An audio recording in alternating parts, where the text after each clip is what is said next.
Hey everyone, welcome! Today we're diving headfirst into Yellowstone National Park. It's this incredible place where raw volcanic power meets thriving wildlife. We're going to explore the amazing science that makes Yellowstone tick and, importantly, give you the lowdown on how to plan your own trip to see it all safely and smartly. Wow, right? Just take a look at this. Grand Prismatic Spring. It gives you a taste of the almost otherworldly beauty you'll find in Yellowstone. You know, this place was set aside way back in 1872, making it the world's first national park. And the main reason? These mind-blowing geological wonders. It's literally a landscape bubbling with energy. Okay, here's how we'll break it down. First, Yellowstone as a land of wonders.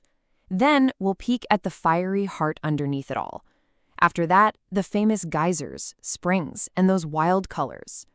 We'll see where the science happens right in front of you, and wrap up with how to explore Yellowstone smart and safe. All right, Section 1, Land of Wonders. We're talking about discovering a true geological marvel that's just bursting with life. You know, people have been connected to this land for a long time, over 11,000 years of Native American presence. Then came 1872, a huge moment when it became the first national park. Management has changed hands over the years. The U.S. Army ran it for a while, cars were allowed in 1915, then the National Park Service took over in 1916. And ecologically, big things happened too, like bringing wolves back in 1995. It's a place with deep roots and it's always evolving. Moving on to Section 2, the fiery heart below. Let's dig into what's really driving all this activity. The massive volcanic system, the supervolcano deep beneath the surface. So a huge part of Yellowstone actually sits inside this giant feature called the Yellowstone Caldera. Imagine a massive depression in the ground, roughly 30 by 45 miles across. It's what's left from an absolutely enormous volcanic eruption about 640,000 years ago. But here's the kicker, the gigantic magma chamber underneath. It's not dormant. It's still very much active today. And because that pool of molten rock, that magma, is relatively close to the surface compared to other places on Earth, its heat has a much bigger impact up here. That closeness is what makes Yellowstone one of the most geologically active, dynamic spots on the planet. It's the engine driving pretty much everything spectacular you see. The geysers, the hot springs, the whole shebang. Which brings us nicely to Section 3, geysers, springs, and those wild colors. This is where that intense underground heat meets water, creating Yellowstone's signature hydrothermal features. Get ready for this number. Yellowstone has more than 10,000 individual hydrothermal features. 10,000. That's the biggest concentration anywhere on Earth, by far.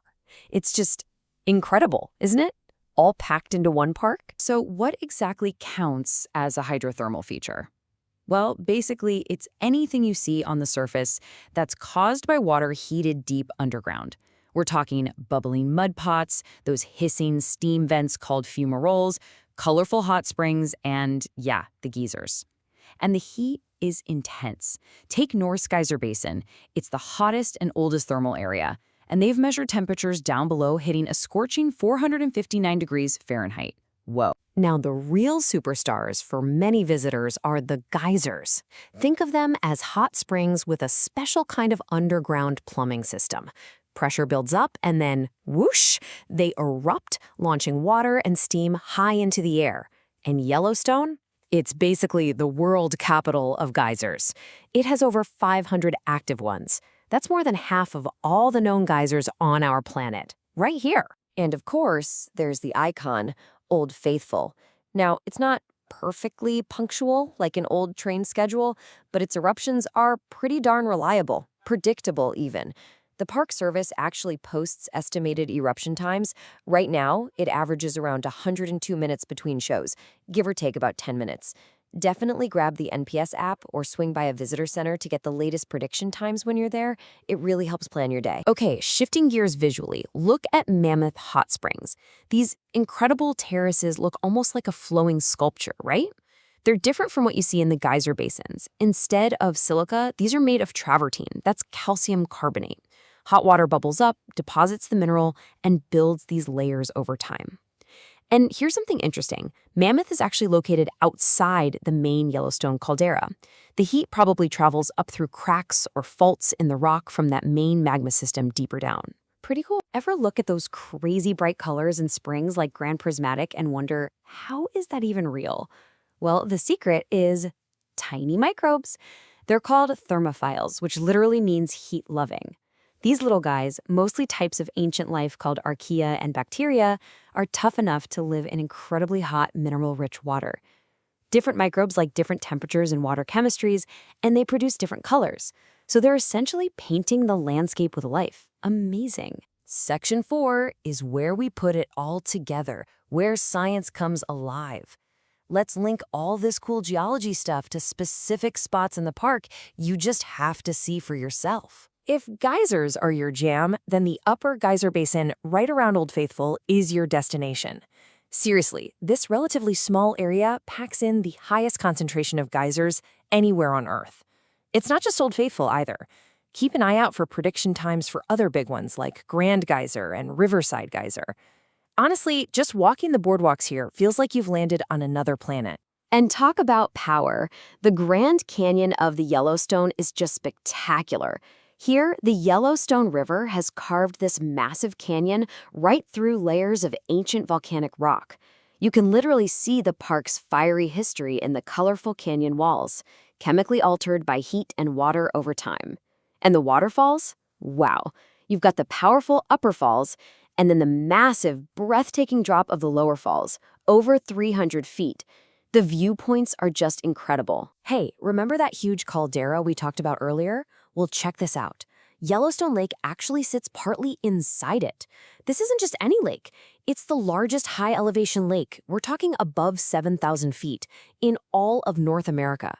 And the geology doesn't stop at the shoreline. Scientists have found active hydrothermal vents on the lake bottom and even these weird underwater chimney-like structures called siliceous spires. There's volcanic action happening right under the water. Now, all this amazing geology, the volcanic landscape, the vast open spaces carved out over millennia, creates the perfect habitat for an unbelievable array of wildlife. Yellowstone is famous for it. If you want the best chances for wildlife spotting, you gotta head to the big, wide-open valleys like Lamar Valley and Hayden Valley. You'll see huge herds of bison, tons of elk, and if you spend some time looking, maybe, just maybe, you'll spot wolves or bears.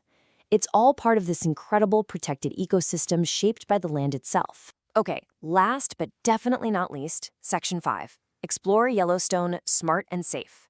Knowing the science is awesome, but experiencing this powerful place safely and with respect, that's absolutely crucial. So, are you getting excited to see all this for yourself? Yellowstone is truly unforgettable. But to make the most of your trip, and more importantly, to stay safe, a little planning goes a long way. Let's cover the key things you need to know. First things first, plan ahead. Your trip really starts before you even leave home. Make the official Yellowstone website, nps.gov/yell, your best friend, and definitely download the NPS app. These are the places for up-to-the-minute info on alerts, road closures, what's open, ranger programs, everything. Remember, roads close for winter, usually starting around early November, and they open back up gradually in the spring, usually late April into May. Always expect potential delays from weather or roadwork. Here's a big one. Yellowstone is super popular. You need to book your lodging or campsites way in advance, like months, maybe even a year out. Seriously. And finally, you'll need an entrance pass, either the standard $35 weekly pass per vehicle, or think about getting the America the Beautiful pass if you visit other national parks too. Okay, wildlife safety. This is non-negotiable. Know these distances by heart. For bears and wolves, you need to stay at least 100 yards away. Think of a football field. That's the kind of distance we're talking about. For all other animals, including bison and elk, and listen, bison injure more people than bears do. Keep a minimum distance of 25 yards. When you spot wildlife, use the designated pullouts along the road. Never, ever stop in the middle of the road or block traffic. These are wild animals, folks. They're unpredictable, and giving them space is key for everyone's safety. All right, let's hammer home a few more essential safety rules. When you're in the thermal areas, the geyser basins, hot springs, stay on the boardwalks or marked trails. No exceptions. The ground around these features can look solid, but it might be just a thin crust over dangerously hot water or mud.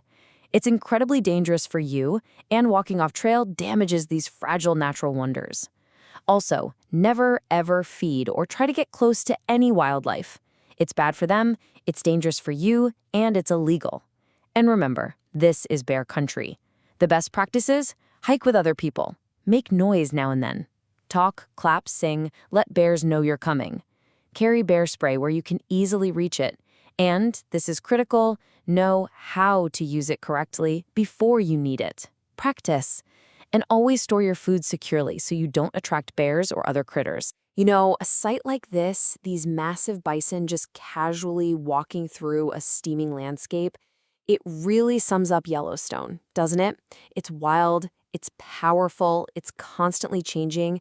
It's a powerful reminder of the untamed nature you get to experience here. So there you have it. Yellowstone really is this incredible living laboratory, a place that's always in motion, sometimes even a bit dangerous, and truly a treasure for the whole world. We all have a part to play in protecting it. So go explore it, be filled with wonder, absolutely soak it all in, but always do it with respect for the place and with safety as your top priority. So, the question is, what amazing things will you discover on your Yellowstone adventure?